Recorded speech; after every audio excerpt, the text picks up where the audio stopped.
이 시간 함께 은혜 나누실 말씀은 누가복음 6장 17절부터 19절 말씀입니다. 누가복음 6장 17절부터 19절 말씀입니다. 예수께서 저희와 함께 내려오사 평지에 서시니 그 제자의 허다한 무리와 또 예수의 말씀도 듣고 병 고침을 얻으려고 유대 사방과 예루살렘과 및 두로와 시돈의 해안으로부터 온 많은 백성도 있더라. 더러운 귀신에게 고난받는 자들도 고침을 얻은지라. 온 무리가 예수를 만지려고 힘쓰니 이는 능력이 예수께로 나서 모든 사람을 낫게 함이로라. 아멘. 예수님께서 산에 올라가서 밤이 맞도록 기도를 하시고 그 가운데 12 제자를 이제 사도로 택합니다. 사도들을 이제 임명을 하고 그러고 나서 다시 그들과 함께 산에서 내려와서 평지에 서서 그때 많은 허다한 무리들이 모여 있는 것을 보고 거기서 이제 말씀을 전하게 됩니다. 그 예수의 제자들 가운데 시몬이라고 하는 사람이 2명이 나옵니다. 그리고 14절에 보면은 베드로라고도 이름 주신 시몬과 그리고 15절에 가면은 셀롯이라 하는 시몬과 이렇게 두 사람이 나오는데 위에 나오는 그 베드로라고 이름 주신 시몬은 우리가 알고 있는 베드로고 밑에 셀롯이라고 하는 시몬은 그 셀롯이라고 하는 것은 열심당원을 말합니다. 열심당원은 어떤 사람들이냐면은 이스라엘을 로마의 압제로부터 해방시키기 위해서 무력을 써서라도 우리가 이 이스라엘을 해방시켜야 된다라고 하는 이제 그런 아주 강경파 그런 사람들인데 그런 열심당원으로 있던 이제 시몬이라고 하는 사람들이 있고 그래서 여기 제자들의 구성원들을 보면은 그런 걸 볼 수 있습니다. 마태라고 하는 사람은 세리였죠. 세리는 그 당시 로마의 편에 있던 사람들입니다. 로마로부터 그들이 이제 세금을 대신 걷어주고 또 로마로부터 이제 돈을 받는 이제 그런 사람들이었기 때문에 굉장히 로마 쪽에 있는 그런 사람들이었죠. 그런데 아까 말씀드린 그 셀롯이라고 하는 시몬 같은 사람은 완전히 로마와는 적대 관계에 있는 로마를 어떻게든 무력을 써서라도 우리가 이스라엘을 로마로부터 해방시켜야 되겠다라고 하는 그런 사람이 같은 제자로 모여 있는 거예요.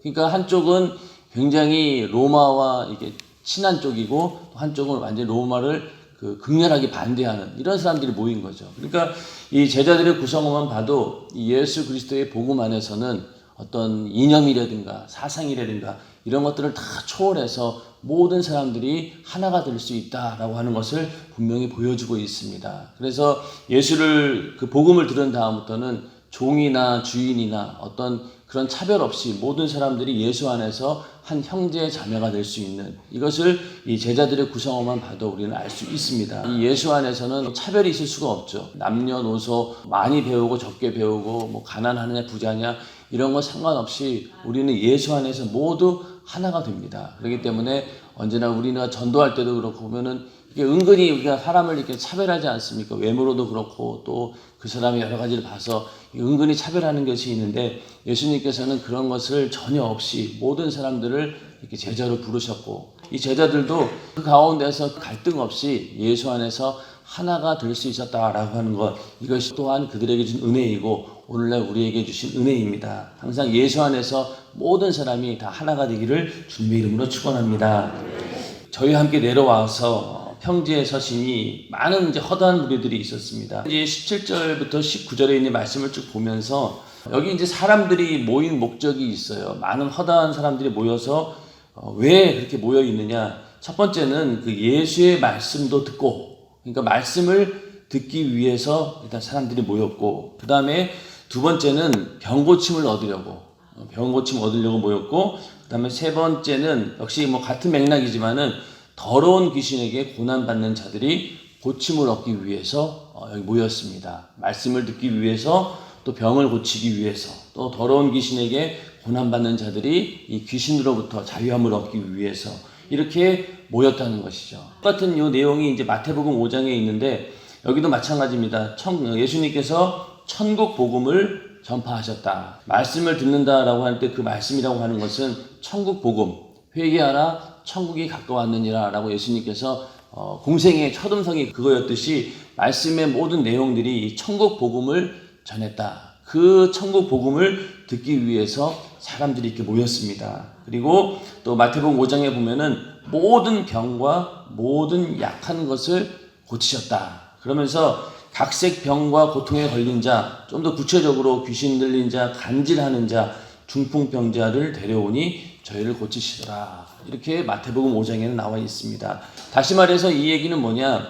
예수가 있는 곳에는요, 항상 하나님의 말씀, 복음이 있고, 그리고 그 가운데 병 고치는 역사가 있고, 또 더러운 귀신으로부터 노인받는 그런 악한 귀신이 떠나가는 역사가 있다는 것을 우리는 예수님의 사역을 통해서 분명히 볼 수 있습니다. 근데 오늘날 교회라고 하는 것도 이거랑 똑같습니다. 교회에 사람이 모일 수 있는 가장 근본적인 이유는 첫 번째, 하나님 말씀이 있기 때문에 교회에 사람들이 모이게 됩니다. 부흥하는 교회는 항상 하나님의 말씀을 들으려고 그 말씀을 사모하는 사람들이 모여들게 되죠. 그리고 이 말씀이 그냥 말씀으로 끝나는 것이 아니라 그 말씀이 어떤 예수의 현재성을 나타낸다는 거죠. 그러니까 그냥 우리가 이 말씀을 그냥 말씀으로 끝나는 것이 아니라 그 말씀에 따르는 능력과 표적으로 예수의 현재성, 예수께서 동일하게 오늘 이 시대에도 똑같이 병을 고치고 귀신을 쫓아내는 현재성이 나타난다. 이것이 오늘날 능력 있는 교회에 보이는 현상들입니다. 그러니까 능력 있는 교회는 항상 하나님 말씀을 듣기를 간절히 사모하는 성도들이 있고 그 가운데서 병 고치는 역사, 또 더러운 귀신들이 떠나가는 그런 역사들이 제한 없이 나타나는 것이 바로 능력 있는 교회입니다. 그래서 우리 연세중앙교회의 지난 역사를 쭉 돌아보면은 바로 요겁니다. 우리 연세중앙교회가 처음 있던 그 연희동 그 성전 거기를 가보신 분들은 알겠지만은 지금도 이제 그 자리가 그대로 있더라고요. 이렇게 지나가다 보니까 그대로 있더라고요. 근데 지금 생각해도 거기는 이제 사람들이 모일 만한 자리는 아니었던 것 같아요. 그치, 앞은 대로변이었고 그 뒤로는 부자들이 사는 동네라서 그 동네에 있는 사람들이 뭐 우리 교회에 온 건 없는 것 같고요. 그때 많은 사람들이 서울시 전역에서만 몰려들었죠. 그래서 뭐 강북에서 또 강남에서 또 이쪽에서 저쪽에서 하여튼 뭐 그 연희동에 그 근방에 사는 사람들은 극히 더 드물었고 또 그때는 그쪽이 워낙 그 뭐 부자들이 사는 동네라 감히 뭐 그 동네로 이사 오지도 못할 그런 이제 상황이었습니다. 그런데도 사람들이 점점 모여들었는데 그 모여들었던 이유는 바로 하나님의 말씀이 있기 때문에 그 말씀 가운데 예수의 현재성이 드러나고 그 가운데서 병을 고치고 또 귀신이 떠나가는 그런 능력과 이적이 성경 그대로 나타났기 때문에 연세중앙교회에 사람들이 몰려들었고 그로 인해서 오늘날까지 연세중앙교회가 부흥하게 되는 원인이 바로 여기에 있는 것이죠. 그래서 말씀이 있고 또 병 고치는 역사가 있고 악한 귀신들이 떠나가는 그런 예수의 현재성이 제한 없이 나타나는 교회, 그게 바로 우리 연세중앙교회입니다. 정말로 건강한 교회, 능력 있는 교회는 예수님께서 하셨던 사역이 그대로 나타나는 교회가 능력 있는 교회요, 또 건강한 교회입니다. 그런 교회에 우리가 몸담고 있고 그런 가운데서 신앙생활을 하고 있다는 것이 너무나 감사한 일이고 우리에게 주어진 큰 축복입니다. 항상 그 축복을 누리는 우리 모두가 되기를 주님의 이름으로 축원합니다. 교회라고 하는 곳에는 이런 하나님의 말씀, 현재성이 나타나는데 저도 처음에 예수를 믿을 때 어떤 단어가 제 마음을 크게 움직였냐면은 살아계신 하나님이라는 그 말이었어요. 그러니까 우리도 이제 기도할 때 살아계신 하나님 이렇게 얘기하는데 그 말이 그냥 단순한 말 같지만요. 이 살아계신 하나님이라고 한다는 이 말은 현재도 지금도 나와 상관이 있고 나의 삶 가운데 구체적으로 들어오셔서 하나님께서 역사하신다라는 의미에서 우리가 살아계신 하나님이라고 부르는 거죠. 만약에 우리와 전혀 상관이 없다. 오늘날 나의 삶과 전혀 상관이 없는 예수라고 한다라고 하면은 우리는 어떤 종교 생활에 불과한 거죠. 저도 처음에 예수를 믿을 때 이 전까지는 하나님이라고 하는 존재가 나와는 전혀 상관이 없고 딴 나라에 있는 그런 존재로 알았던 거예요. 사람들이 예수는 믿지 않아도 이 조물주라든가 이런 것들은 대충 믿잖아요. 그런 존재는 인식을 하지만은 그 존재가 나와는 별 상관이 없는 거예요. 그런데 예수 그리스도의 복음을 듣고 보니 하나님께서는 지금도 우리와 함께 하시고 또 그냥 함께 하시는 것이 아니라 늘 우리를 지켜보시고 또 우리 가운데서 역사하시면서 우리가 기도할 때마다 응답해 주시고 또 우리가 연약한 가운데 있을 때 힘도 주시고 능력도 주시고 우리가 이렇게 살아갈 수 있는 모든 환경도 이렇게 주시는 거 보면서 야, 이 하나님이라는 분이 먼 곳에 있는 분이 아니라 바로 나와 함께 아주 가까이 있는 늘 나와 함께 하시는 분이구나 라는 것을 느끼면서부터 살아계신 하나님이라고 이렇게 부를 수 있었습니다. 이 살아계신 하나님이라고 하는 것은 이러한 어떤 예수의 현재성, 현재에도 나와 상관이 있다라는 것을 우리가 믿음으로 받아들일 때 하나님의 역사가 일어납니다. 성경에 일어난 이 모든 사건들이 그냥 하나의 지나가는 역사 가운데 지나가는 사건이 아니라 오늘날 나에게도 동일하게 이루어지는 사건이다라고 믿을 때 똑같은 이적과 하나님의 능력이 나타나게 됩니다. 병들어서 고통당하는 분이 있다라고 하면은 예수님께서 지금 이 허다한 무리들에게 말씀을 전할 때 수많은 질병이 떠나갔던 것처럼 똑같이 오늘도 성령으로 함께 하신 예수님께서 그 일을 이루셔서 질병에서 자유함을 얻는 그런 축복이 임하게 됩니다. 그렇게 될 줄 믿고 기도하기를 주님의 이름으로 축원합니다. 그래서 여기도 유대 사방과 예루살렘 그 주변 지역 유대뿐만이 아니라 저쪽 이방에 있는 그 땅에서 있는 사람들까지 전부 다 이제 모여들어서 예수를 만나기 위해서 막 몰려드는 거죠. 온 무리가 예수를 만지려고 힘쓰니 이는 능력이 예수께로 나서 모든 사람을 낫게 함이라. 그러니까 예수를 만나는 모든 사람들이 그 능력 가운데 낫게 하였다는 거죠. 그래서 허다한 무리들이 모였지만은 그 많은 사람들이 모든 질병을 고쳐주는 예수를 만날 때 그 사람들이 전부 다 질병에서 저주 가운데서 자유함을 얻었습니다. 오늘도 예수를 만나 우리가 가지고 있는 모든 문제들이 깨끗이 해결되기를 주님의 이름으로 축원합니다. 그때나 지금이나 사실은 상황이 많이 바뀐 것 같지만 달라진 건 없습니다. 오늘날도 얘기를 들어보면은 이제 질병이 옛날에는 이런 이제 육체 겉으로 드러나는 질병들이 굉장히 많았다라고 하면은 오늘날 이제 우리나라 같은 경우도 이제 잘 살게 돼가지고 먹고 사는 일에 별 문제가 없어요. 그러다 보니까 어떤 질병들이 많으냐, 정신병, 그러니까 우울증이라든가 이런 어떤 정신적인 그러니까 병에서 고통당하는 사람들이 굉장히 많다는 거예요. 특히 이 우울증 환자들이 굉장히 많다라고 얘기를 하더라고요. 그 얘기는 결국 뭡니까? 병의 내용만 좀 달라진 것이지 이 예수님 당시나 지금이나 인간에게 가장 큰 문제는 바로 이 질병의 문제라는 것이죠. 그 우울증이라든가 조울증 이런 여러 가지 이런 정신적인 질병들을 가만히 그 얘기를 들어보면은 이게 다 악한 귀신이 역사하고 있구나. 저거는 인간의 어떤 그 인간이 스스로 해서 그런 것들이 나오는 것이 아니라 이 악한 귀신들이 역사하는구나라는 것을 우리는 알 수 있습니다. 그런 거 보면은 오늘날 현대인이라고 할지라도 이 질병에서 절대로 자유하지 않죠. 의학이 굉장히 발달했어요. 그래가지고 웬만한 그런 질병들은 이제는 다 넘어갑니다. 그런데 역시 또 다른 이런 정신적인 그런 질병을 가지고 악한 영들이 끊임없이 역사하기 때문에 우리는 현대나 과거나 언제나 예수가 없이는 도저히 살 수 없는 그런 존재임을 우리는 알 수 있습니다. 그래서 오늘도 예수 그리스도의 그 은혜로 우리가 어떤 질병에 고통당하지 않고 건강하다라고 하는 것이 얼마나 감사한지 모르겠습니다. 항상 감사하며 사시는 저와 여러분 되시기를 주님의 이름으로 축원합니다. 그래서 이렇게 교회라고 하는 것이 예수가 있으면은 사람들이 모여들게 되어 있는데 오늘날 많은 교회들이 다른 방법으로 자꾸만 사람들을 이렇게 모으려고 하죠. 왜냐하면 이러한 능력들이 나타나지 않기 때문에 그냥 다른 인간적인 수단과 방법을 가지고 어떻게든 사람들을 모아보려고 막 여러 행사들을 막 합니다.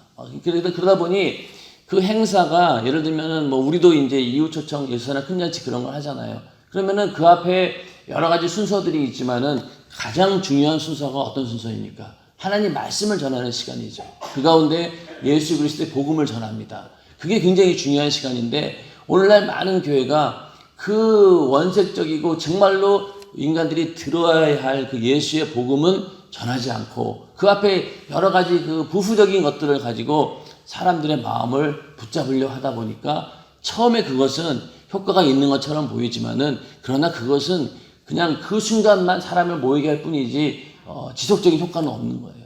그러니까 아무리 어떠한 행사, 뭐 대단한 행사가 있다 하더라도 그거보다도 더 우리 인간의 영혼에게 어떤 임팩트를 줄 수 있는 것은 바로 복음입니다.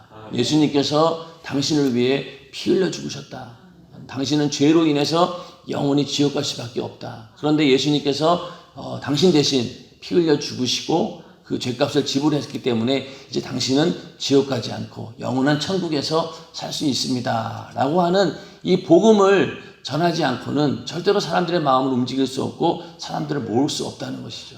그리고 이 예수 그리스도의 이 복음은 세상이 줄 수 없는 거잖아요.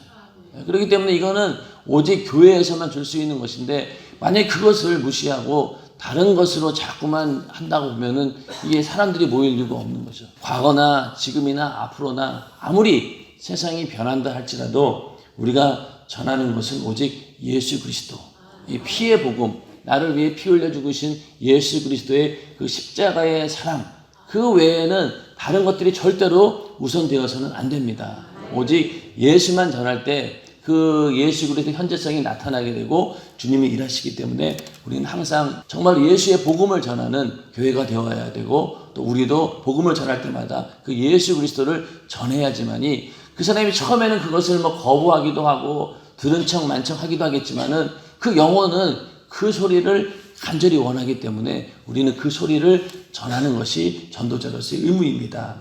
그래서 이제 우리 이제 그 교회도 전도지가 있잖아요. 전도지를 보면은 굉장히 다양합니다. 그래서 어떤 전도지를 보면은 예수 믿으라는 이야기는 뒤에 조금 있고 앞에 막 보면은 뭐 생활에 어떤 뭐 이렇게 뭐 좋은 뭐 그런 거 있잖아요. 생활에 필요한 어떤 정보 막 이런 거 잔뜩 적혀 있고 뒤에 그냥 교회에 이렇게 있고 그래서 전해주면은 인간적인 생각으로는 그래 이거 아무리 막 전도지 줘도 다 버리는데 그런 어떤 좋은 생활 정보가 있으면은 그거 보고 사람들이 전도지 안 버리고 그거 보고 이제 예수 믿겠거니 하는데 아니죠. 그거는 다 의미가 없어요. 아까 말씀드린 것처럼 그 안에 예수가 없기 때문에 그런 소리는 솔직한 얘기로 교회가 아니더라도 세상에 나가면 언제나 들을 수 있는 이야기들이잖아요. 사람들은 생각하기를 불신자들이 마음의 문을 열기 위해서는 그러한 것들을 적었을 때 사람들이 온다. 어떤 교회는 교회 신문을 막 앞에 그런 걸 막 도배를 해놓는 거예요. 그러고 나서 막 전해주면 효과가 있을 거라고 생각하는데 효과가 전혀 없습니다. 오히려 사람들이 교회에 대해서 복음에 대해서 어떤 진지하게 받아들이지 못하고 여기도 뭐 세상이나 똑같네 그렇게 느낀다는 거죠. 그리고 뭐 예배 드리는 것도 한참 뭐 열린 예배니 그래가지고 불신자들 초신자들을 위해서 막 예배 분위기를 마치 그 이벤트 공연처럼 막 하는 그런 경우들도 있는데 그 사람들의 마음의 문을 열고자 하는 그런 의도는 좋았지만은 결론적으로 가서는 그들의 마음의 문을 여는 것이 아니라 오히려 세상과 똑같구나 어떤 차별성을 느끼지 못하고 교회에 대한 어떤 그런 이미지만 더 나빠지는 그런 경우들도 있습니다. 그렇기 때문에 이 교회라고 하는 것을 외부의 사람들이 딱 왔을 때 이게 정말로 교회스럽구나 라는 것들을 느끼게 해줘야 된다는 얘기죠. 분위기부터 그렇고 그러다 보니 많은 사람들이 이제 우리 연세중학교에 와서도 느끼는 것은 이게 너무나 이게 교회답다는 거예요. 이게 모든 건물 구조라든가 또 이게 예배당에 딱 들어갔을 때 그 분위기가 너무 교회답다는 거죠. 그러다 보니 한때 어렸을 때 아주 옛날에 자기가 다녔던 그런 교회의 모습을 연상하게 되고 그렇죠?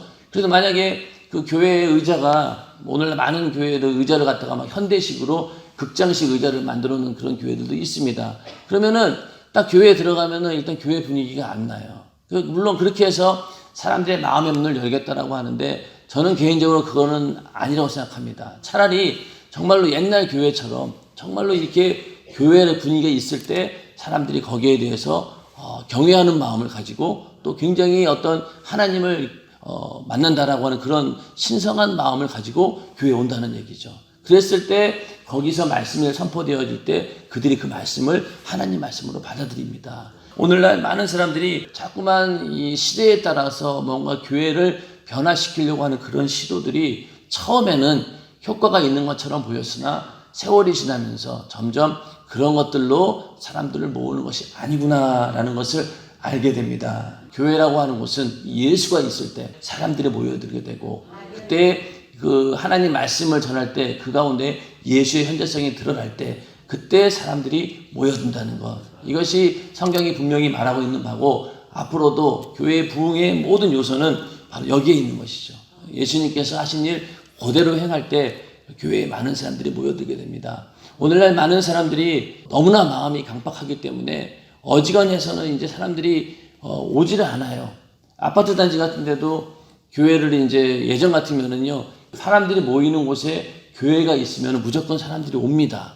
왜? 어차피 교회를 다녀야 되니까. 그런데 오늘날 사람들은 그렇지 않아요. 가까운 교회를 다니려고 하진 않습니다. 자기가 정말로 좋아하고 은혜 받은 교회를 일부러 먼 거리지만 찾아다니는 그런 시대입니다. 그러다 보니 아파트 단지에다가 교회를 이렇게 열면은 무조건 사람들이 올 것이라고 오해하고 계속 홍보를 합니다. 전단지도 돌리고 교회 홍보도 했지만은 그 가운데 예수가 없다면은, 그 영혼을 살리는 그런 능력이 없다라고 하면은 절대로 그 교회 아무리 가까운 곳에 있어도 오지 않는다는 얘기죠. 오히려 은혜스러운 교회, 내가 정말 내 영혼이 쉴 수 있는 그런 교회를 찾아서 아주 지방에서도 먼 거리임에도 불구하고 이렇게 오게 되는 그런 현상들이 지금 이제 나타나고 있고, 아마 이런 일들이 이제 앞으로 더 심해지는 것이죠. 뭐 물론 이것이 뭐 적절한 비유인지는 모르겠지만은, 우리가 음식점을 찾아갈 때라도 아무리 음식점이 집 앞에 있다 하더라도 맛있는 곳을 찾아가잖아요. 그런데는 또 이게 줄을 서가지고 막 기다려서도 먹으려고 하잖아요. 교회도 이 은혜를 받는 곳, 하나님 말씀이 있고 예수가 있는 곳을 내 영혼은 안다는 얘기죠. 그래서 그런 교회를 찾아가게 되어 있고, 그러다 보니 거리가 멀더라도 멀지만은 그걸 마다하고 오는 거예요. 우리 교회도 보면은 저 먼 지방에서 오시는 분들 많지 않습니까? 그런 분들이 왜 그렇게 오겠어요? 그렇게 와서 말씀을 들을 때 그 영혼이 사는 것 같고, 또 그렇게 생명을 얻는다고 확실히 체험하기 때문에 그 먼 길을 마다하고 옵니다. 우리나라 같은 경우는 그나마 이렇게 이제 교회도 많고 복음을 들을 수 있는 기회들이 많지만은, 가까운 중국 같은 경우에는 이 하나님 말씀 듣기가 정말로 어렵다 그러더라고요. 목사로부터 설교를 들을 수 있는 기회가 많지 않다는 거예요. 그러다 보니 그 한국에서 만약에 어떤 목사가 와서 설교한다 그러면은 자전거를 타고 한 달을 걸쳐가지고 걸려가지고 오는 사람들도 있다 그러더라고요. 그러면서 그 사람들이 이제 우리나라 목사님들 가서 설교를 하는데 1시간 반 정도 설교를 하니까 그 중국에 있는 사람들이 왜 이렇게 설교를 짧게 하시냐고 그런 거예요. 우리나라 같으면은 1시간 반만 하면 너무 긴 거잖아요. 그런데 그 사람들은 너무 하나님 말씀을 사모하다 보니 1시간 반도 짧다는 거예요. 그래서 더 해달라고 그러다 보니 중국에 가서 이제 설교하시는 분들이 거의 막 진이 다 빠진다는 거예요. 계속 설교를 해야 되니까. 그 얘기 결국 뭐냐? 설교를 들을 수 있는 기회가 많지 않다는 거죠. 그런데 오늘날 우리들은 어떻습니까? 언제든지 설교를 들을 수 있는 모든 환경이 되어 있고, 또 예배 때마다 정말로 성령 충만하고 능력 있는 그런 주의 종의 말씀을 들을 수 있다라고 하는 것, 이것이 너무나 우리는 감사한데, 우리는 그것을 감사한 것을 여기지 못하고 늘 우리에게 누구에게나 주어지는 것으로 착각할 때가 많다는 것이죠. 절대 그렇지 않습니다. 오늘날도 하나님이 말하는 이 기근이라고 하는 것은 물이 없는 그런 기근이 아니라 하나님 말씀이 없어서 그런 기갈이 더 심해진다는 것이죠. 그러니까 사람들은 그 갈급한 심령을 채우기 위해서 이 교회 저 교회 찾아다니다가 자기 영혼을 살릴 수 있는 그런 교회를 만나기가 정말로 어렵습니다. 그런데 우리는 하여튼 그런 교회를 만나게 되었고, 이 교회에서 늘 이렇게 들어가면서 나가면서 신령한 양식을 먹을 수 있다라고 하는 것, 이것이 너무나 감사한 일입니다. 그렇기 때문에 항상 교회라고 하는 곳에는 하나님 말씀이 있고, 그 말씀과 함께 따르는 현재성이 드러나는 그런 교회, 그런 교회에서 신앙생활을 우리가 하고 있다라고 하는 것을 늘 감사하면서, 우리 안에, 우리가 복음을 전할 때도 내 안에 그런 예수가 있고, 또 내가 복음을 전할 때 그런 예수의 현재성이 나타나는 그런 능력 있는 전도자가 되는 것, 그것이 우리의 희망사항이고 또 그렇게 되기를 간절히 원합니다. 다 그렇게 되기를 주님의 이름으로 축원합니다.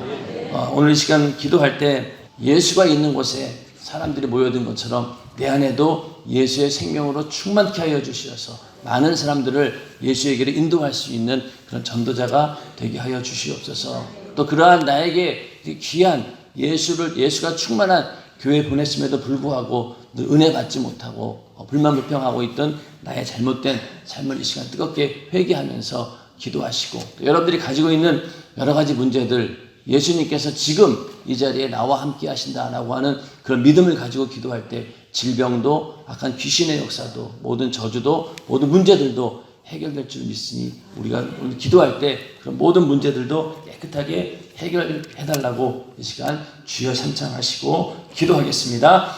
주여 주여 주여